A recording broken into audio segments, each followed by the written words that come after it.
On se retrouve en direct sur le plateau du live de la foire ici au cœur de la foire de Brignoles en Provence verte avec cette journée spéciale gastronomie. On a déjà eu ce matin 3 chefs, 3 cuisiniers d'exception qui nous ont fait des démonstrations en direct avec leurs petites astuces, leurs conseils. On voit comment ils travaillent en temps réel, on échange avec eux, on déguste après et là reprise des débats avec le 4e cuisinier de la journée et avant de le présenter, Marie, je vais te laisser faire une annonce de sécurité à la fois pour les spectateurs de la foire et puis ceux qui viennent nous regarder en direct, hein, parce que tu aimes vivre dangereusement, c'est ce qui te caractérise. Explique-nous un peu ce qu'on doit faire et pas faire. Là, on reste tranquille. Voilà ce qu'il faut faire. On est avec Pascal Barandoni, notre invité d'honneur, notre top chef cet après-midi. Je refais l'annonce de sécurité, parce que vous êtes très nombreux dans le hall. Pascal a amené son Brasero du Luberon.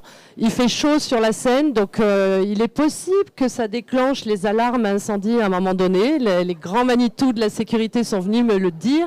Donc si les alarmes se déclenchent, on ne panique pas. On a une équipe de sécurité, on a des extincteurs, tout va bien se passer, donc pas de mouvement de panique.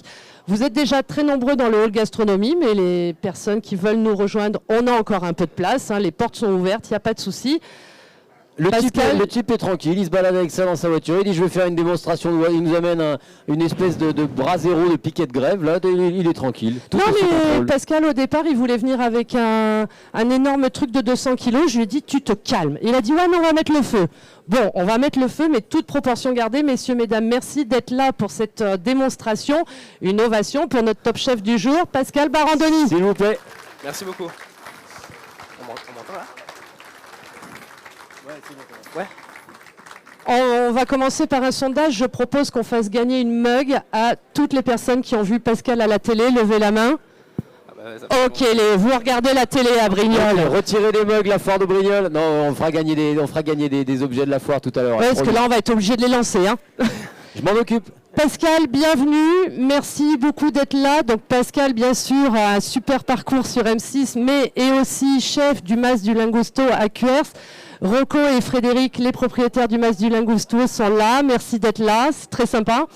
Il est chef au Mas du Lingusto avec Arnaud Bouxiro. Pascal, annonce-nous le programme de cette démonstration qui va durer 1 heure. Alors, le petit projet de cette démonstration, ce sera très simple. On va avoir 2 parties. Très simple, accrochez-vous. Oui. Alors, la première partie, c'est une ballotine de volaille label rouge, en fait, qui a été farcie avec une mousseline de volaille au citron et aux herbes. On la cuit à basse température en amont. Ici, on va venir en fait la réchauffer, venir la griller en fait sur ce fameux Bichotan. Bichotan, en fait, c'est un barbecue japonais qu'un ami à moi du Luberon m'a construit spécialement avec des charbons japonais. La particularité du charbon japonais, c'est que c'est un charbon où la fumée n'est pas toxique et qu'on peut cuire en fait les aliments directement sur le charbon. En fait, ça apporte un petit côté fumé, un peu brûlé, qui est très intéressant. Tout ça, ça sera accompagné en fait d'une petite crème de topinambour à l'ail noir. L'ail noir est un ail fermenté qui apporte un petit côté piquant très intéressant. Ça sera ajouté avec un petit jus de viande au moule et citron vert pour apporter un peu de côté acide. Quelques tuiles et chips de topinambour, tout targue pour le côté terre-mer et un petit zeste de citron. Ça, c'est la première partie. Ah, ok. Voilà. Mais je t'ai dit que la démonstration a duré 1 heure. Oui, non, oui, on reste là jusqu'à minuit. Mais non, ça va être je sais. Donc 20 minutes pour vider son chalumeau déjà. Voilà. Et la deuxième partie, en fait, c'est j'ai récupéré aussi les cuisses de la volaille, en fait, que j'ai désossées, assaisonnées et cuit à basse température pendant 1 nuit à 63 degrés, ce qui me permet en fait d'avoir une cuisse de volaille confite. En fait, on a la particularité d'avoir une cuisse de volaille de base qui est un peu sèche, et grâce à la basse température, ça nous permet de l'avoir très tendre.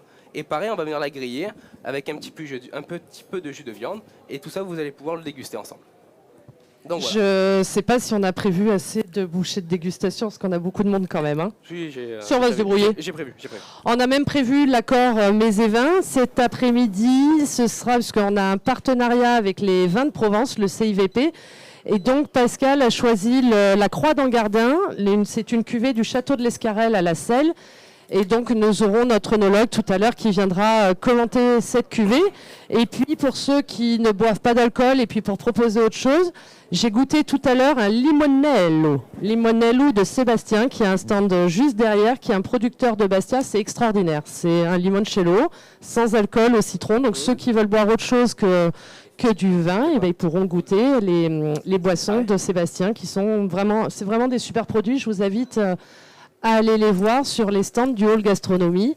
Vous avez de toute façon sur la foire beaucoup de producteurs, de bonnes choses. Donc voilà, entre deux démos, n'hésitez pas à aller leur rendre visite et goûter toutes ces choses-là. À nous? À toi, Pascal. Allez, oulala. Oh là là. Oh là. Déjà, ça commence. Alors, Et on n'a pas prévu 1 heure de nettoyage après, mais attention. non, hein. vous inquiétez pas. Du coup, en fait, là, en fait, je suis en train de réchauffer notre crème de topinambour, en fait. Donc, crème de topinambour, en fait, très simplement, nous venons découper ou éplucher, cela dépend ce que l'on souhaite. Moi, j'épluche les topinambours pour avoir quelque chose d'assez doux et subtil. On vient le faire revenir avec 1 ou 2 oignons. On vient mouiller, du coup, avec le jus des moules, par rapport à, en fait, comme on a notre farce de la volaille qui est farcie avec des moules. Donc, on récupère l'eau de cuisson, en fait, pour toujours avoir un lien, en fait, avec tous les éléments. Donc je suis venu mouiller en fait du coup ma crème de topinambour avec ceci, un peu de beurre pour un peu de gourmandise. On vient revenir et après on mixe avec de l'ail noir. Donc c'est déjà une pâte d'ail noir, donc c'est déjà quelque chose de très intéressant. Et on arrive à avoir quelque chose d'assez lisse et aussi d'un côté assez terreux grâce au topinambour, qui est très intéressant. Du coup, pour avoir quelque chose d'un peu plus frais, on va venir le rafraîchir avec un peu de zeste de citron vert. Toujours, j'ai une cuisine qui est très portée sur les agrumes, donc j'adore l'utiliser tout le temps. Donc un demi zeste de citron vert et aussi un demi jus. Toujours pour la fraîcheur et en même temps diluer la préparation. Voilà. Voilà, on va touiller, laisser chauffer tranquillement. On ne va pas brusquer les choses. C'est un petit peu comme ce matin, les chefs aiment beaucoup utiliser les agrumes parce que ça rapporte toujours un peu de fraîcheur et sur quelque chose qui pourrait être comme ça, bon ok, du topinambour, de la carotte, du petit épeautre, on met petite goutte de citron ou un petit peu de zeste, tout de suite ça change votre plat en fait. C'est vraiment une astuce de chef, ça à retenir. Exactement. Du coup, avec notre petite crème de mousseline de topinambour, on va avoir notre jus en fait. Bien sûr un jus en fait, j'ai dû le préparer à l'avance. Car un jus de viande se prépare au moins 24 heures ou 48 heures minimum à l'avance. Parce que le temps de faire revenir les carcasses, de les faire bouillir, après de faire reposer en chambre froide le bouillon pour que la matière grasse se décante, enlever la matière grasse et le refaire réduire. Donc ça prend du temps. Et c'est comme ça qu'on arrive à avoir en fait un jus translucide grâce au gras. Et grâce aussi à toute cette méthode qui est assez longue. Mais grâce à ça, on obtient un jus. Il est magnifique ton jus. On le voit à la caméra, vous le voyez sur les écrans. Ah, là, voilà. C'est sirupeux. Alors ça, c'est tout l'art des chefs, de ceux qui cuisinent pour de vrai. On en a déjà parlé, mais les gens qui sont maîtres restaurateurs, qui ont ce genre de label, c'est parce qu'ils font à manger de A à Z.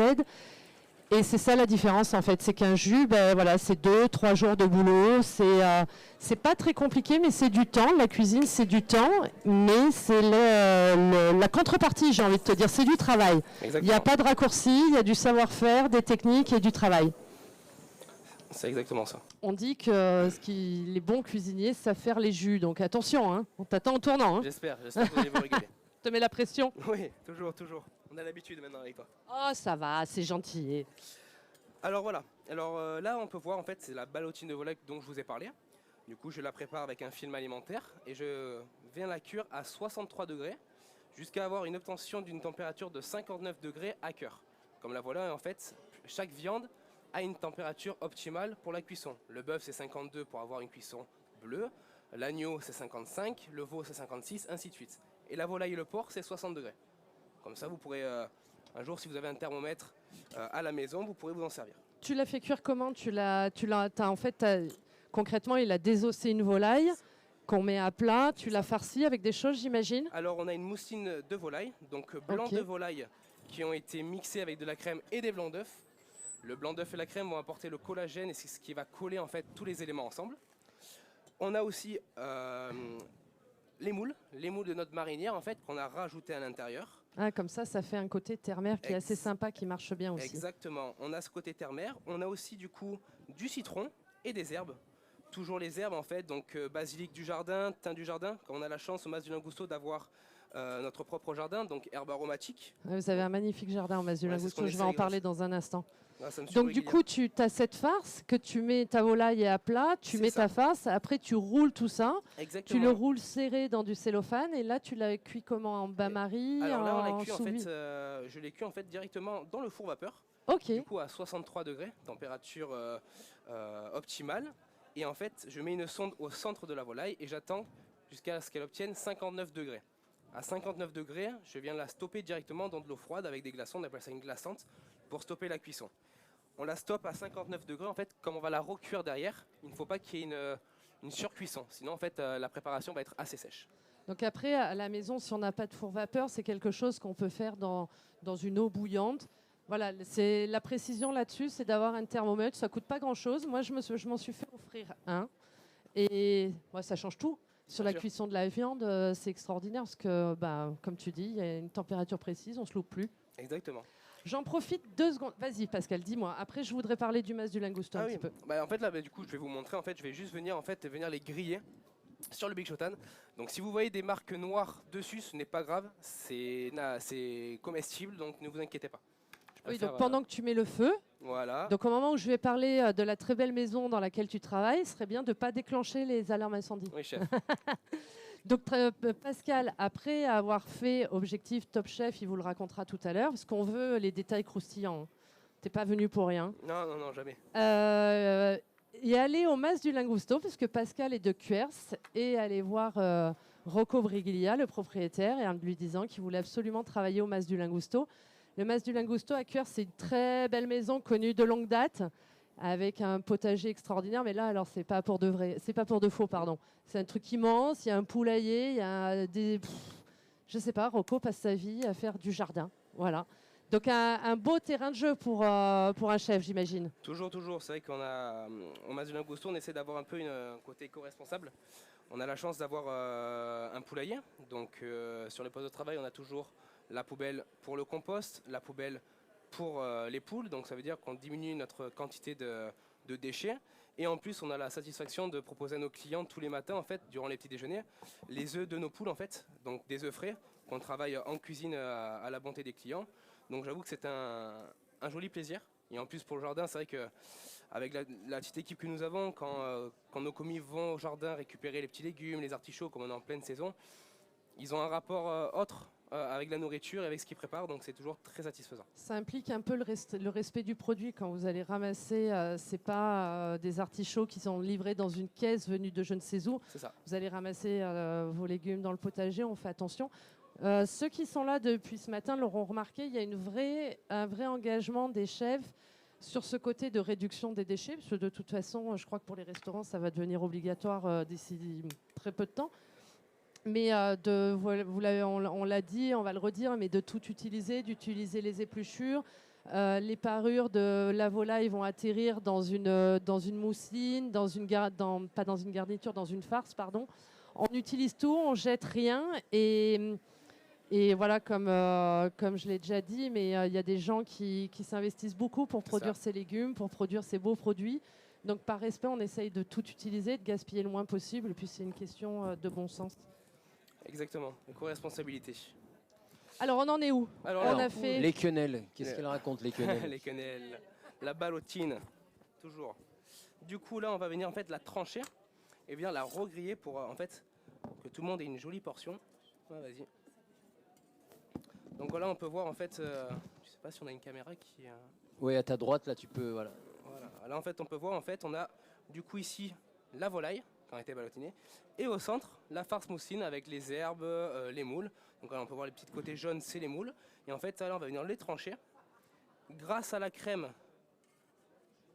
et au blanc d'œuf à l'intérieur de la mousseline. Tout ça colle. On appelle ça une colle naturelle en fait. Donc voilà, on va pouvoir déguster ça dans peu de temps. Voilà. On vient les trancher. Et là, je vais venir en fait les regriller directement pour apporter un peu plus le goût du fumé sur la bouchée. Voilà. Bon, ça va, ton Brasero, il fait pas trop de fumée. Hein. Non, non, on l'a pas. C'est à l'allumage que c'est impressionnant. On l'a pas allumé à fond, c'est pour ça. Ah ouais, ok. Voilà, On la se dernière calme. fois, on va dire qu'au Syrah, on a brûlé le plan de travail. Donc, Non mais t'as vu, on a anticipé, on a fait venir des planches de secours avant que tu arrives. non, c'est Ouais, bien, c'est pour protéger le terrain de jeu qui nous est mis à disposition tout au long de la semaine par Sokouk, cuisiniste à Saint-Maximin. Sarah Tatouille a cuisiné toute la semaine dessus. Là, c'est un vrai plaisir de voir des chefs de haut niveau se succéder. Ça aurait été quand même dommage de l'abîmer. Merci à l'équipe des bénévoles de la foire d'avoir trouvé ça en urgence, une planche pour isoler, pour pas abîmer le plan de travail. Ah ouais, hyper réactif. Hein. Et voilà. Donc, Pascal, voilà. tu nous racontes un petit peu ton parcours à la télé? Bien sûr. Alors, comment ça s'est passé? C'est que moi, je suis du lycée de Toulon, Anne-Sophie Pic, donc où j'ai fait Ah, un mais voilà, c'est ça, on a parlé Oui. du meilleur apprenti de France ce matin. C'est ça. Voilà. Bah oui, en plus, on a la chance d'avoir un apprenti, Mathéo Dauphin, actuellement dans nos restaurants, qui a été élu meilleur apprenti de France de cette année. Donc voilà, c'est un très bon jeune donc, qui nous suit sur tout, qui est très motivé. Donc c'est très plaisant d'avoir une équipe motivée. En plus, on a une équipe constituée à peu près que de jeunes. Donc c'est vrai que des fois, il faut gueuler de temps en temps. Eh parce oh, que- comme si t'étais vieux. Non, mais je fais le vieux. c'est pour ça. Rappelle-nous ton âge de vieux. 22 ans. Ouais, voilà, 22 voilà. ans. La vie devant lui. Ouais, mais il faut quand même dire. Ah, mais il je faut fais le vieux. s'imposer. Il faut s'imposer. Tu avais pas passé le MAF, toi, Pascal? Si. Moi, j'ai passé le MAF en 2021 ou 22. Meilleur apprenti de France, Oui, on va non, mais c'est traduire. parce quand que même. je voulais pas le dire, j'avais peur de dire une bêtise, donc j'attendais qu'il me confirme. Je sais plus la date exacte. Je crois que c'est 2020. Parce qu'après, tout s'est enchaîné très vite, en fait, grâce à l'obtention du diplôme des meilleurs apprentis de France. Ah voilà, Euh, donc tu l'as eu. Oui. Ah, depuis tout à l'heure, Ah, oui, vous avez vu comment je tourne autour du pot, j'avais peur de dire une bêtise, je me disais mais je m'en mêle les pinceaux. Meilleur apprenti de C'est France. ça. Meilleur On apprenti de avait France. Rémi ce matin et ouais, c'est ce qu'on Rémi disait. Gazanière, qui est un ami aussi à moi. C'est ça, c'est à un l'abbaye moment, de la ça, Selle. ça pose les choses, ça pose Bien les sûr. choses. Et oui, bien sûr. Et, Vas-y, raconte-nous la suite, je me tais. et du coup, en fait, voilà, au meilleur apprenti de France, j'ai eu la chance d'être appelé pour l'émission Objectif Top Chef, où j'y suis allé avec plaisir, plutôt pour s'amuser au début. Finalement, les premières épreuves ont été appréciées, j'ai pu augmenter les étapes, et je me suis dit pourquoi pas y aller à fond, et j'ai eu la chance du coup de gagner Objectif Top Chef, et du coup d'enchaîner sur Top Chef saison 13. Donc on va dire que c'est une très très bonne expérience, très dure, parce que physiquement on tourne tous les jours, pendant 2 mois et demi consécutifs, donc on fait des gros horaires. Ouais, Il puis faut c'est ça- pas comme si tu avais le chef Etchebest sur le Ouais. dos du matin jusqu'au soir. Là, tu perds 10 kilos de stress. Ah ouais, on va dire qu'il est coriace, mais c'est un très bon chef, donc toujours un grand plaisir et un honneur de travailler avec lui. Et après, ce qui est bien, c'est grâce à Top Chef, c'est qu'on a pu créer une famille, donc avec tous les candidats. On s'appelle assez régulièrement, on va dans chaque restaurant. Là, en plus, actuellement, on est en train de préparer une soirée Top Chef au Mas du Lingusto. Donc, c'est une grande soirée, donc menu dégustation sur 9 temps. On n'a pas amené le carnet de réservation, Ah. calmez-vous, hein, mais Non. gardez le nom du restaurant en tête et suivez les réseaux sociaux. Et en fait, on va venir proposer un menu dégustation. Donc, chaque candidat va faire un plat. Donc, Louise va faire l'amuse-bouche, Thibaut le plat, ainsi de suite. Donc, on est en train de préparer ça. Et La je pense date, elle est déjà fixée, je te coupe, la date. Non, c'est pour ça. La date n'est pas encore fixée. On fait du gros teasing, là. C'est pour suivre en fait, c'est pour que les gens soient intéressés et nous suivent. Et donc du coup ça va être un superbe événement. Je pense qu'il va falloir rester à l'écoute. Restez connectés, on vous en reparlera. Exactement. À mon avis, Rocco et Frédéric, accrochez-vous, vous allez ouvrir les réservations, vous allez avoir 400 appels d'un coup, en une demi-heure sera réglée l'affaire. Hein. Va falloir prévoir 5 soirées. Ah bah ça va, moi dans tous les cas, c'est toujours Ah bah un toi, plaisir. t'es prêt. Ah bah toi, c'est bon, il y a 1000 personnes, il n'y a pas de souci, on y va. Toi, t'es Ouais, prêt ouais. à tout. Bah, c'est bien, on va dire, grâce à Top Chef, on a la chance de faire de jolis événements. Donc, Mon Et la Dieu, chance. sentez cette odeur. Ça sent divinement bon. Oh là là, attention. Alors là, si les alarmes se déclenchent, on ne panique pas. Ça part de là. Tu cherches les ennuis, Pascal, hein, t'exagères. ah mais il n'y a pas de spectacle sinon. Ah, ouais, d'accord. Ben, si on a de l'eau qui tombe du plafond, ça fera un sacré spectacle. C'est vrai? Mais dans tous les cas, vous ne paniquez pas. On a l'équipe de sécurité pour ça, hein, surtout. Oui, on a les gens professionnels avec nous. Ouais. Il y a pas de quoi Non, mais moi, s'inquiéter. j'ai pas une assurance suffisante pour ça, Pascal. Hein. Faut C'est pas vrai délirer. Hein. Ah, Donc là, tu fais revenir tes petites ballotines dans de l'huile d'olive à chaud. c'est ça. En fait, la partie qu'on va fumer, on va accentuer comme je ne l'ai pas allumé au maximum pour éviter que ça se déclenche. Donc en fait, on va un peu alterner les deux pour que tout le monde puisse goûter une préparation un peu fumée. Donc voilà, là, on va préparer ça. On va pouvoir bientôt passer du coup à la première dégustation. Alors du coup, raconte-nous dans Top Chef, quels ont été les moments les plus marquants pour toi? Bah, les moments les plus marquants, il y en a beaucoup en fait. Déjà, en fait, d'avoir la chance de travailler avec des chefs qui ont une renommée exceptionnelle. Mais envoyé de France, 3 Macron Michelin, des chefs connus dans le monde entier, qui est toujours un énorme plaisir. Il y a quelques épreuves, dont la boule de neige, exactement, qui a été mon plat signature dans l'émission, où j'ai eu la chance d'avoir des très bonnes critiques de Boule Mike de Bagal. neige, tu nous as fait un truc. J'ai fait en Boule fait, de neige, qu'est-ce que c'est la boule de j'ai- neige? Moi, j'ai pas regardé la J'ai télé. fait déguster le piment le plus fort du monde dans une boule de neige. En fait, l'épreuve, c'était la dégustation inédite. Donc, comment faire en fait quelque chose d'inédit. Donc, en fait, j'ai décidé de faire manger le piment le plus fort du monde dans une boule de neige. Froid, Froid. pour le En- calmer. En fait, c'est pas froid, c'est encore plus. C'est que quand on a tous l'habitude des fois de manger une glace et quand on boit un verre d'eau, on a l'impression que c'est chaud. Oui. Et en fait, le but, c'était de faire croire au chef qu'il allait manger quelque chose de froid en étant chaud et en même temps quelque chose de pas fort qui est extrêmement fort. Donc en fait, on avait une glace qui venait anesthésier le palais. Derrière, on croquait dans une boule de glace avec différentes préparations, donc un gel citron, une crème aux herbes et la boule de piment. Excellent. Et en fait, on sentait une chaleur. Et au fur et à mesure, en fait, on sentait le piment qui venait monter dans nos papilles. Mais comme en fait le fort est passé, mais sous l'anesthésie Oui. du froid, on n'avait que le côté agréable du piment. Ah, génial. C'était acquis Excellent. tout double quand même, parce que si le gars commence à prendre feu, à s'arracher le palais, Ah oui, c'était vraiment qui tout double. hein. c'est carton rouge pour toi. Faut Bien arrêter sûr. avec vos histoires de feu, là, vous nous mettez en stress. J'aime bien le feu. On dit que les cuisiniers aiment bien le feu et travailler la flamme, mais alors toi, tout particulièrement. Hein. Ah oui, j'avoue, je suis quelqu'un de la campagne, donc j'avoue que les barbecues, les repas en famille, tout ça, ça m'y connaît. Donc j'avoue que j'ai toujours aimé en fait ce côté feu. En plus, quand on est à la campagne, on fait souvent des feux pour brûler les branches, donc ça. Donc je pense que je dois être un peu pyromane dans l'âme, mais C'est ça. Oui, légèrement. alors, tu mets ton âme de côté, là, pour le moment, encore une demi-heure, hein, on se calme.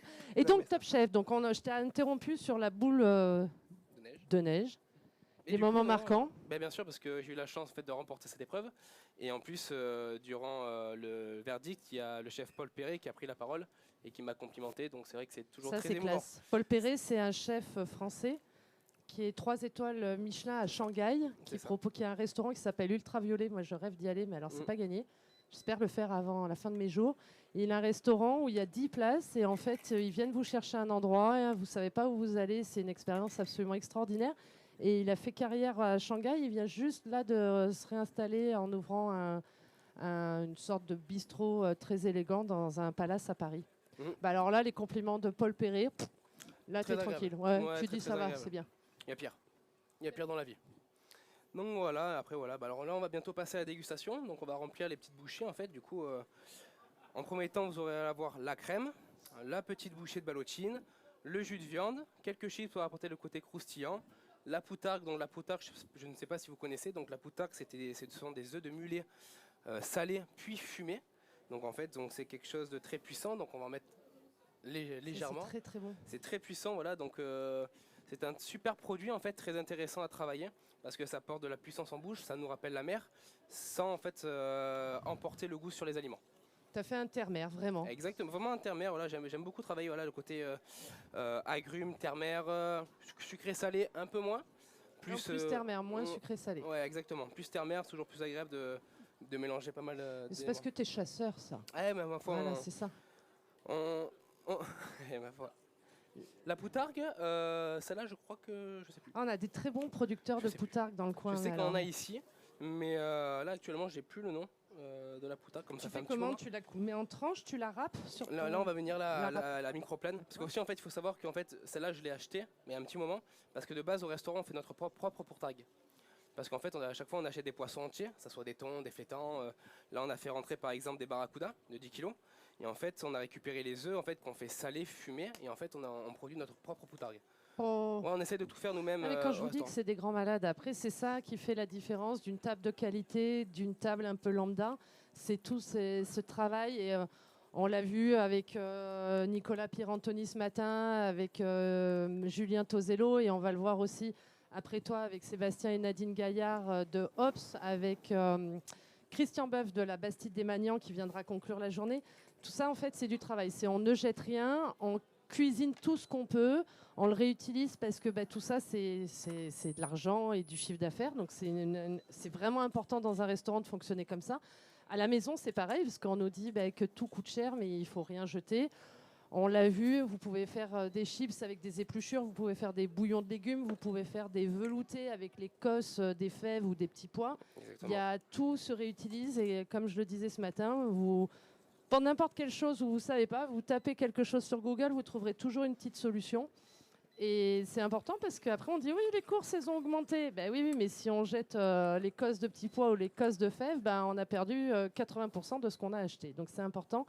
Et c'est ça qui fait vraiment la différence sur ces tables-là, c'est que c'est du travail. Des fois, on va au restaurant en se disant « Ah, c'est un peu cher ». Oui, mais il y a combien d'heures de travail et de personnes derrière pour faire tout ça et proposer des prestations de cette qualité ?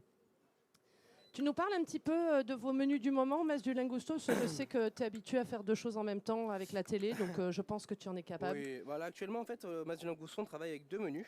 Donc on a notre menu du marché en fait qui compose du coup deux bouchées quand vous arrivez pour l'apéritif. Nous allons avoir après un amuse-bouche, le choix entre deux entrées, deux plats et deux desserts, miniardise compris.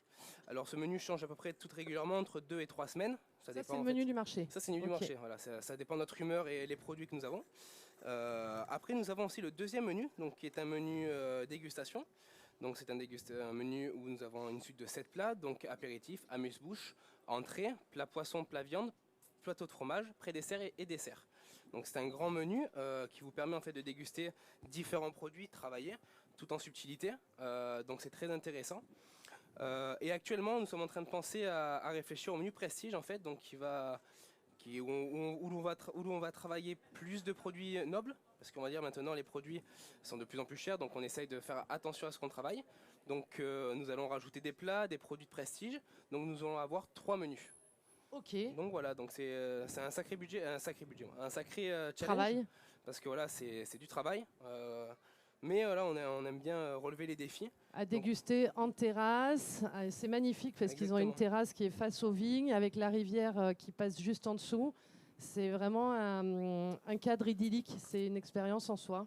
Avec l'accueil de Rocco qui est inégalable. Vous êtes accueillis comme des amis avec beaucoup de gentillesse et de classe. Et c'est un très très beau moment à 2 pas d'ici au Mas du Lingusto à Cuers. On a hâte. Bon, les bouchées sont bientôt prêtes. Et on va accueillir Roland qui se charge de l'accord Mévin. Direction Louvre-Bouteille. C'est une journée dégustation en partenariat avec le CIVP, les vins de Provence, le syndicat interpro des vins de Provence. Donc Roland qui est à la fois œnologue mais aussi bénévole de la foire, travaille à présenter les vins qui ont été choisis pour composer cet accord Mévin. L'occasion de présenter le produit en lui-même, le vin, ses caractéristiques, mais aussi plus largement de faire un éclairage sur l'appellation vin de Provence au sens large et les différents territoires, les différents terroirs qui composent cette appellation. C'est instructif, c'est gourmand, ça donne envie puisque ça a été composé en lien avec, toujours la pincette, avec le chef pour proposer l'accord le plus pertinent possible. Avant de passer à l'accord mets et vins, Pascal, on me demande c'est quoi ces chips ? Alors ce sont des chips de topinambour en fait. Donc comme nous avons une crème de topinambour en fait, on réutilise toujours, comme je dis, j'ai toujours une continuité dans mes plats. Je ne mets pas 50 éléments, c'est vraiment, par exemple quand on va voir actuellement, nous avons une entrée, fleur de courgette farcie et petits pois. Donc on va manger du petit pois et de la courgette, mais travailler sur toutes différentes textures. Le petit pois par exemple, on va l'écosser, on va récupérer la peau des petits pois qu'on va faire frire pour apporter un croustillant. L'intérieur, on va la travailler en salade. Après l'écosse, on va les mixer avec de l'eau pour venir en fait récupérer l'eau du petit pois et on va mouiller nos courgettes. En fait, on est toujours dans un roulement très intéressant et en fait, on va accentuer à chaque fois le goût au fur et à mesure pour avoir un produit unique. Ça, c'est un peu ce que tu avais fait avec ta tomate dans Top Chef. Parce que Exactement. celle-là, je l'ai mangée et c'était de la tomate cuisinée sur 3-4 façons différentes, dont une autre tomate qui était magique. C'était Exactement. magique. Donc c'est un peu le principe de ce que tu aimes faire quand même, d'utiliser un Toujours. produit et Toujours. le décliner sous plein de formes différentes. Donc là, du coup, on a une crème de topinambour, des chips de pomme. topinambour, une ballotine de volaille iodée au citron et aux herbes, et un jus de volaille iodé au thé matcha. Ça, c'était ton fameux jus dans la casserole, là, qui est tout C'est ça. sirupeux. Ça va être grandiose. On va essayer de vous faire passer les bouchées Cheers. tranquillement. Je ne sais pas si on en aura pour tout le monde, mais on ne va pas faire de mouvement de foule ni de mouvement de panique, vu que tout s'est bien passé Actuellement. jusqu'à maintenant. Oui. Je Roland. laisse la parole Ouais, à Roland. Roland, je vous passe le micro.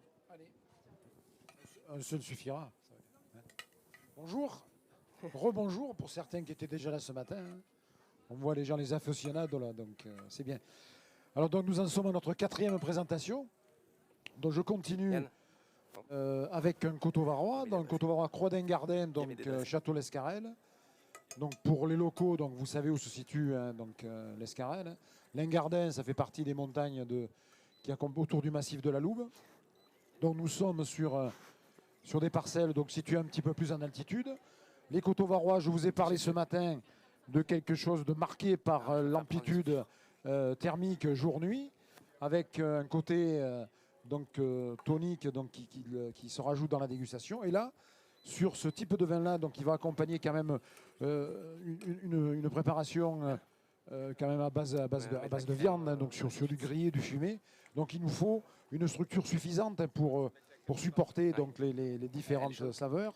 Merci, Et là, on a un vin donc, élaboré à partir de Syrah et de Grenache, mais principalement axé sur le travail des lits, avec une structure et une finesse qui vont justement accompagner tout ça. Hein. Au niveau de la teinte, nous avons quelque chose de plutôt un peu saumoné, donc nacré. Hein.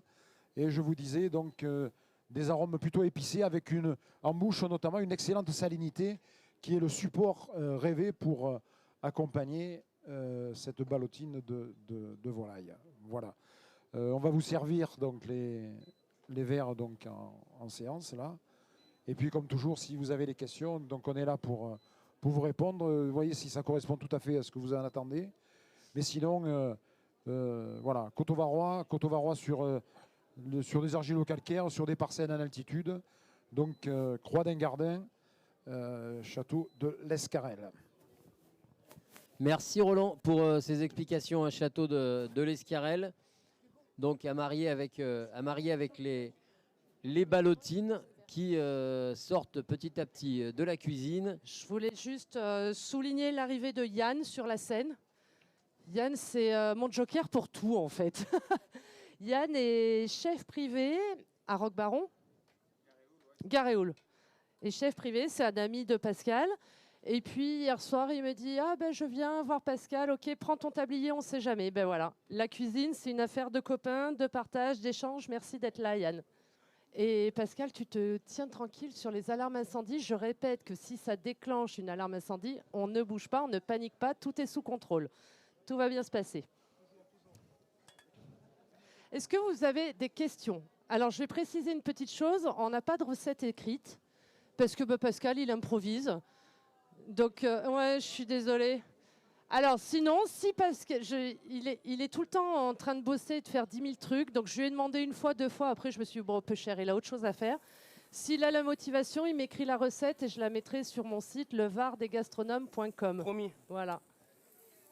Alors, est-ce que vous avez des questions, mesdames et messieurs, des questions techniques, des questions pratiques Des questions curieuses. Des questions curieuses sur le parcours de Pascal, sur Top Chef, sur la manière dont on gère un restaurant au quotidien. Voilà, il est toujours dans le partage, comme disait Marie, toujours prêt à faire vivre, à faire partager son expérience. Alors moi, je vois des gens qui se lèchent les doigts. Vas-y, Visiblement, vas-y. c'est mauvais signe. C'était comment? C'est excellent, c'est très fin, c'est divin. Ah, Donc merci même beaucoup. à 16h, de manger une ballotine de volaille, ça passe crème. Une tuerie. Voilà, voilà. Oh, voilà, mais ça c'est beau. Tu vois, Pascal, les gens disent, il ne fait que confirmer ce qu'on pensait de lui. Ah, c'est très Et gentil. c'est vrai que je vais vous faire une confidence. Moi, je regarde pas Top Chef. Puis je voyais passer des trucs sur Instagram. Je me disais, oh là là, encore des jeunes qui vont avoir un melon pas possible. J'ai rencontré Pascal, ça a été un coup de cœur. C'est quelqu'un qui est sincère, qui est authentique, qui est tout le temps parti pour tout, qui est généreux. Et des fois, on peut se faire une idée des fois à la télé. Il y a des gens, on les voit à la télé, puis dans la réalité, on se dit, oh, bon, pas cool. Et puis Pascal est quelqu'un, je pense, de sincère, tout simplement. Et je le remercie encore une fois d'être là. Je remercie Yann pour son coup de main. Merci beaucoup, Pascal. On va vous faire passer les bouchées pour que les personnes au 2e et 3e rang puissent goûter. Il y en aura pour tout le monde dans tous les cas, vous inquiétez pas. T'es sûr? Ouais, je prévois toujours. T'as prévu 250 bouchées, Pascal, t'es sûr? Non, quand même pas. Pascal, mais Marie, hein.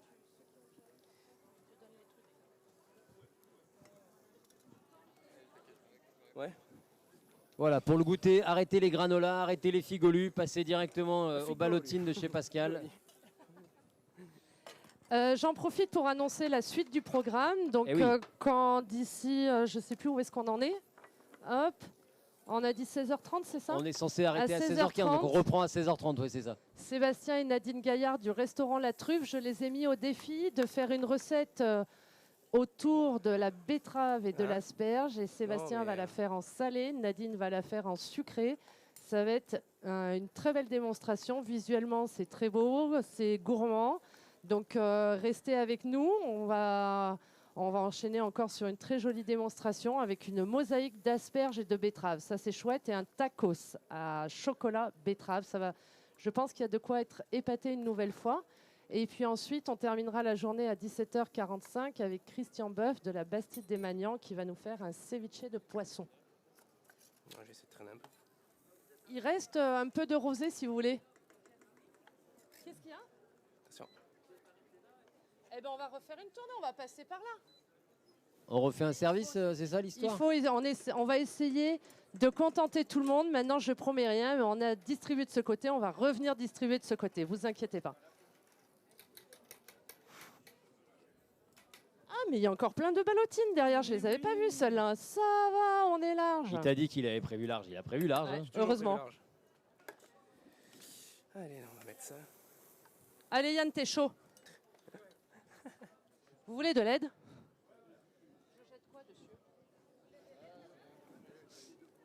Je jette quoi dessus? Je sais pas, j'ai 2 autres chefs là qui sont derrière en train de rien faire. Ils peuvent venir donner un coup de main adressé. Hein. Allez tous sur scène. T'es bien? Enlève ça, enlève ça. Ta femme, elle a dit que tu allais avoir trop chaud avec ça. Sébastien Gaillard du restaurant de la Truffe qui vient prêter main forte pour essayer de vous rassasier dans les meilleurs délais. Mets la crème là. Là, on va mettre que la cuisse de volaille là. Là dedans. Après. Ouais, après, ouais. Ça bouge pas. Ouais. Sur les deux. Mais là, on met que la cuisse de volaille et la sauce. C'est ce qui s'appelle le coup de feu en cuisine. Et vous voyez, quand c'est ça 2 fois par jour, midi et soir, des fois, quand il y a un petit truc qui ne va pas dans l'assiette, il faut être un petit peu tolérant parce que quand on a le resto plein et qu'il se passe ça, eh ben, ils essayent de faire du mieux possible. Et ils sont, comme je dis souvent, ils sont sur une scène de théâtre 2 fois par jour. Ça fait beaucoup. Ça fait beaucoup d'être jugé 2 fois par jour. Allez, alors nous, on va juste, on continue à rester en direct, hein, on continue à rester avec les chefs. On va, au moins pour les écrans géants de la foire, on va tourner une page de pub. On reste en direct, c'est dans le hall gastronomie. Venez nous voir, il y a encore 2 dégustations cet après-midi. Et celle-là n'est pas finie. Une page de pub et on se retrouve tout à l'heure en direct sur les écrans géants de la foire. A tout de suite. Ah ouais, c'est ça, Marie. Quand nous, on est installé tranquille au restaurant, on dit « Oh, mais je comprends pas, mon plat n'arrive pas. » En fait, c'est parce que voilà, il y a des chefs qui se prennent le coup de feu. Tout arrive en même temps, toutes les commandes doivent repartir en même temps. Voilà, là vous avez les coulisses de ce que c'est qu'un restaurant de haut niveau. Ça ressemble à ça. Et encore là, ils s'insultent pas. Mais non, on s'insulte jamais. On s'insulte, mais gentiment. D'accord. D'accord. Pascal, j'ai une question de la salle. On me demande les tarifs des menus. Et moi, je ne les ai plus en tête. Alors, le menu du marché actuellement, le premier menu que je vous ai dit est à 54 €. Le deuxième menu, dégustation est à 89 €. Donc voilà. Et comme je vous disais tout à l'heure, c'est beaucoup de travail, c'est 7 plats, c'est un moment, vous restez à table pas loin de 3 heures devant les vignes. Oh, vous exagérez! Vous exagérez! Attention, on envoie ça? Je mets les cuillères. Je vais passer devant les distributeurs. Alors là, en fait, ce que nous avons là ici, que je suis en train de préparer dans Les feuilles en bambou, en fait, ce sont du coup, comme je vous ai dit, les cuisses confites. Cuisses confites pendant toute une nuit à 53 degrés. Donc on va avoir quelque chose de très doux. Il y a plus de plaques là?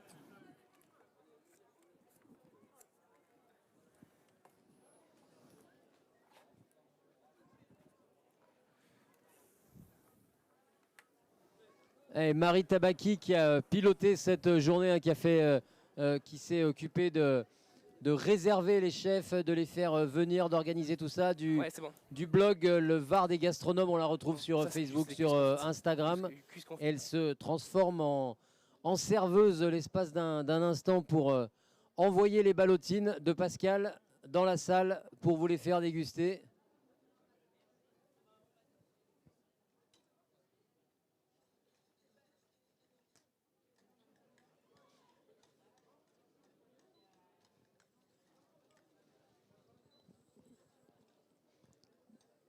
Et Pascal, on commence à en voir le bout. Il reste 2 ballotines à débiter derrière. Attendons encore sur le barbecue. Ah oui.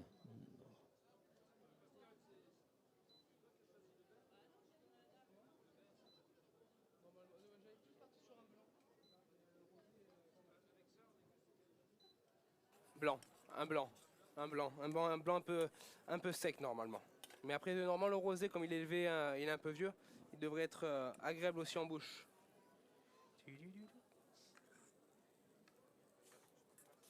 Switch.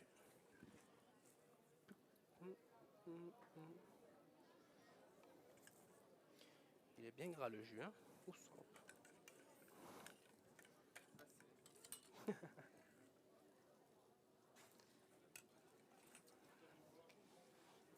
On va voir.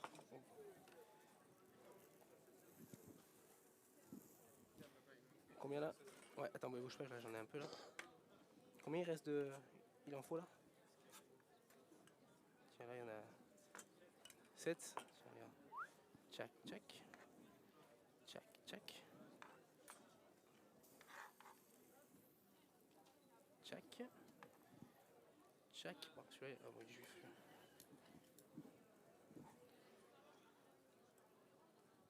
Chef, ça coûte cher le jus.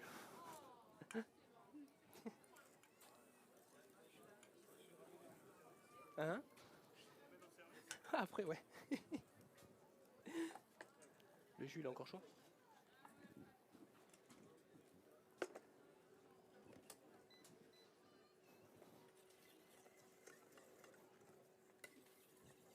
S'il y a des personnes qui veulent boire quelque chose sans alcool avec ça, j'ai du limonello de Ouais, Bastia. Le limonello de Sébastien. Alors on va essayer de trouver. Je dois avoir des petites Il y a tasses qui quelques verres traînent. là. Je t'embrasse au front. On improvise. Je te fasse un bisou au front.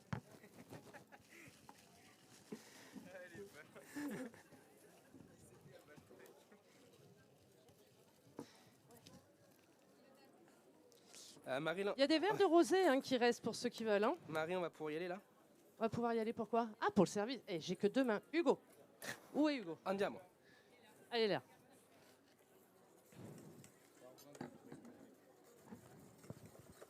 Allez, en attendant la nouvelle fournée de ballotines, mesdames et messieurs, s'il vous plaît, un tonnerre d'applaudissements pour Pascal, pour Yann qui l'a assisté en cuisine, pour Sébastien qui est venu jouer le commis de luxe. Merci, merci encore à eux. Et la deuxième fournée de ballotines est en train d'arriver. T'es encore là? Ouais.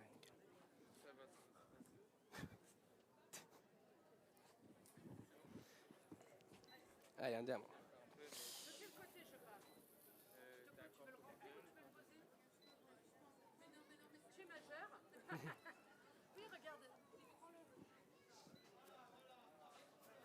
Hop là, hop là.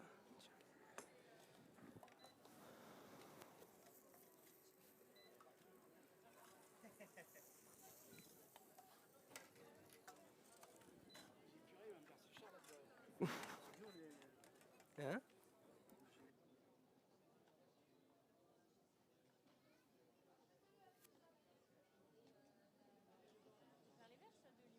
Pardon ouais. Attends.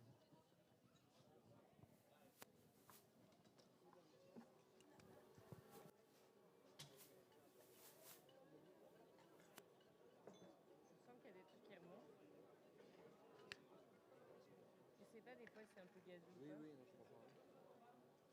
On fait des petits verres de Je dégustation. sais pas si c'est. Oui, parce que je sais pas si ça doit se marier. Quoi, c'est un peu citronné, ça. Je peux rajouter du citron.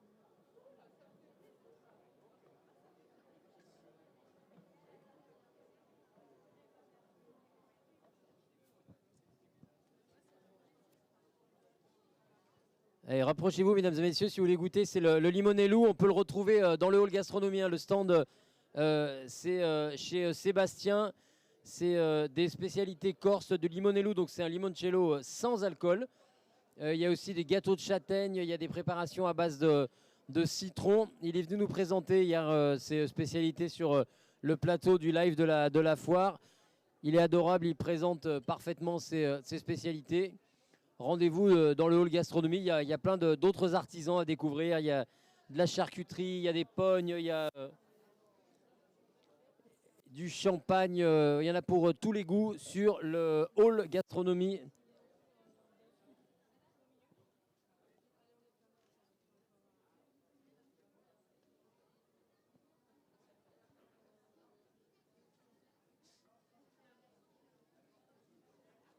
On est plus en direct ? D'accord. Je l'annonce ? Alors juste un petit mot pour les personnes qui nous suivent sur les grands écrans de la foire. On va couper, on va tourner une page de pub, mais nous on continue à rester en direct, en public avec vous ici dans le hall gastronomie. Venez nous rejoindre si vous voulez suivre la suite de la démonstration et on prendra tout de suite la cinquième, ça sera sur les coups de 16h30. Hein, restez avec nous, c'est dans le hall gastronomie pour assister en direct et en public aux démonstrations des chefs. On tourne une page de pub, à tout à l'heure.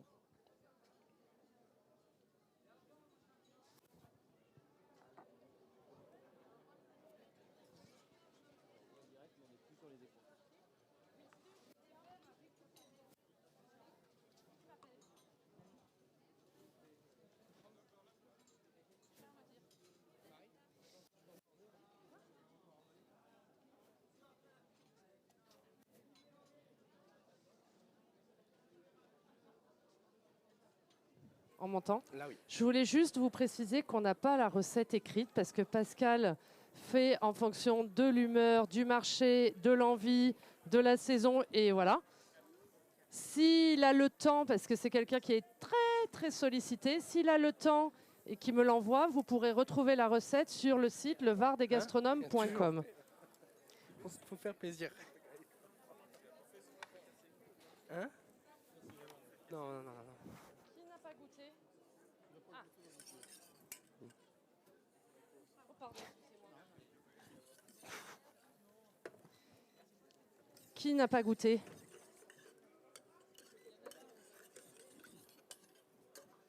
Bougez pas, j'arrive, ça va être hyper facile, il n'y a aucun problème. Tic, tic, tic, tic, tic.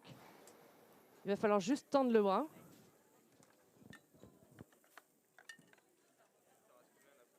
De quoi ? Non, remplis tout. Ouais.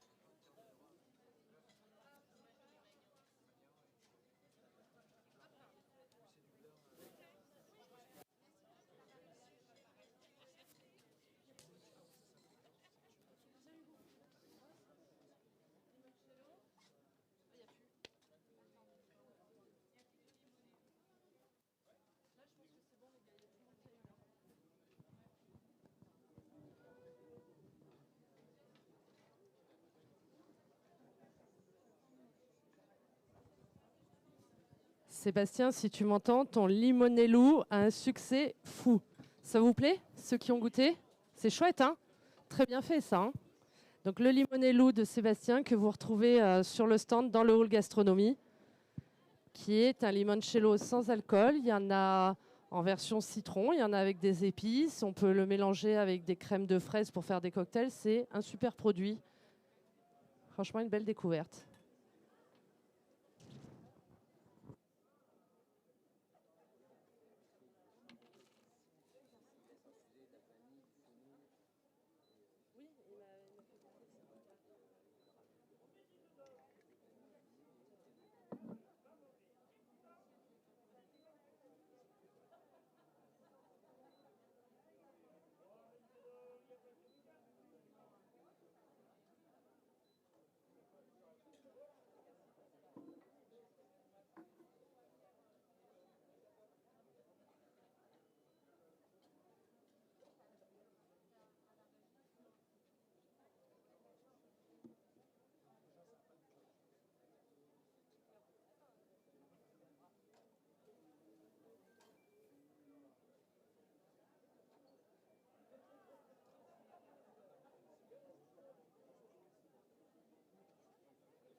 Allez, on va mettre fin à cette démonstration, même s'il y a encore des plats qui vont sortir. Merci une nouvelle fois à Pascal Barandoni, le Lingusto, à QRS, superbe adresse.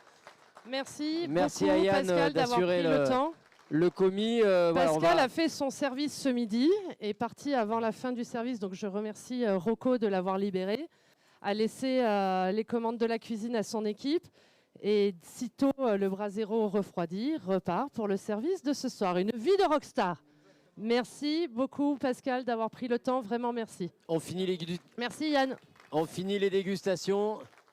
Et d'ici une grosse vingtaine de minutes, on passera à la 5e démonstration du jour. Marie, tu nous les présenteras, Sébastien et Nadine Gaillard du restaurant La Truffe à Ops, qui vont faire une déclinaison. Ils vont faire ça en binôme avec du sucré, du salé, autour de l'asperge et de la betterave notamment.